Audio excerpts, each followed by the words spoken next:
गाडीच्या टायर्समध्ये नायट्रोजन टाकलं म्हणजे मी अमर झालो, माझ्या गाडीला काहीच होणार नाही, माझे टायर अजिबात हीट होणार नाहीत, मी हवं तेवढं किलोमीटर नॉन स्टॉप चालवू शकतो.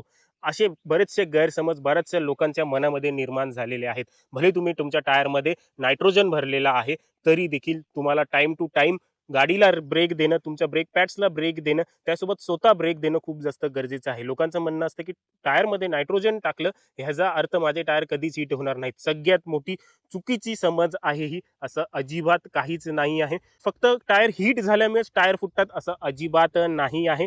टायर हीट कुठून नाही होणार, तर आतून नाही होणार. का आता आतमध्ये ते तुम्ही नायट्रोजन टाकलाय, परंतु ही भाग जो आहे तो तर रिॲक्ट होईल, तुमचे ब्रेक पॅड जर हीट होतील. फक्त टायर फुटणं हा ह्याच्या एकच रिझनमुळे ऍक्सिडेंट होत नाहीत, तर ब्रेक फेल्युअरमुळे देखील ऍक्सिडेंट होतात. माणूस दमलेला असेल त्यामुळे देखील ऍक्सिडेंट होतात. नायट्रोजन जरी टेम्परेचर तुमचा कमी ठेवत जरी असला तरी देखील टायर फुटण्याचे कंडिशन्स खूप जास्त असतात आणि खूप वेगवेगळे असतात. एक म्हणजे अंडर इन्फ्लेशन.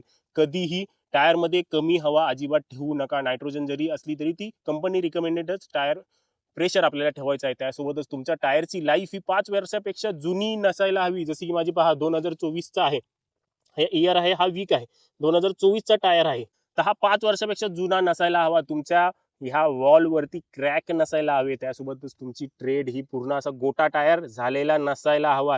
हे जे ट्रेडवेअर इंडिकेटर इकडे असतात, हा पहा, हा इथे ट्रेडवेअर इंडिकेटर आहे, हा जो आहे तो इथे मॅच झालेला नसायला हवा. हे जर कंडिशन सगळे तुमच्या टायर सोबत असतील, मग तुम्ही कितीही चांगला नायट्रोजन टाका तुमच्या टायरमध्ये, तुमचा टायर हमखास फुटणारच आहे.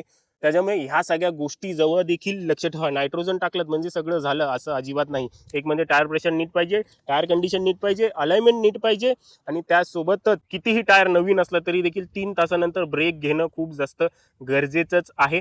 आतील टेम्परेचर जरी थंड ठेवला नायट्रोजननी, परंतु बाहेरील टेम्परेचर हा गरम झालेला आहे टायरचं, तो देखील थंड होणं, ब्रेक थंड होणं खूप जास्त गरजेचं आहे. त्यामुळे असा विचारामध्ये कधीच पडू नका की मी नायट्रोजन टाकलं तर मी अमर झालेलो आहे, मला काहीच होणार नाही. म्हणून नायट्रोजन जरी टाकलेला असला तरी ह्या गोष्टींची काळजी घ्या. हायवेजवरती कंटिन्युअसली लॉंग रनवरती ड्रायव्हिंग करत असताना कॉन्क्रीट रस्त्यावरती दर 200 किलोमीटर नंतर ब्रेक हा घेतलाच पाहिजे. टायर थंड करण्यासाठी, ब्रेक पॅड थंड करण्यासाठी. त्यासोबतच आपला जर इंजिन जो आहे तो टर्बोचार्जवाला असेल त्याला देखील ब्रेक मिळण्यासाठी दर 200 किलोमीटर नंतर किंवा 3 तासानंतर ब्रेक हा घेतलाच पाहिजे. व्हिडिओ आवडलेला असेल तुमच्या मित्रांसोबत शेअर करा.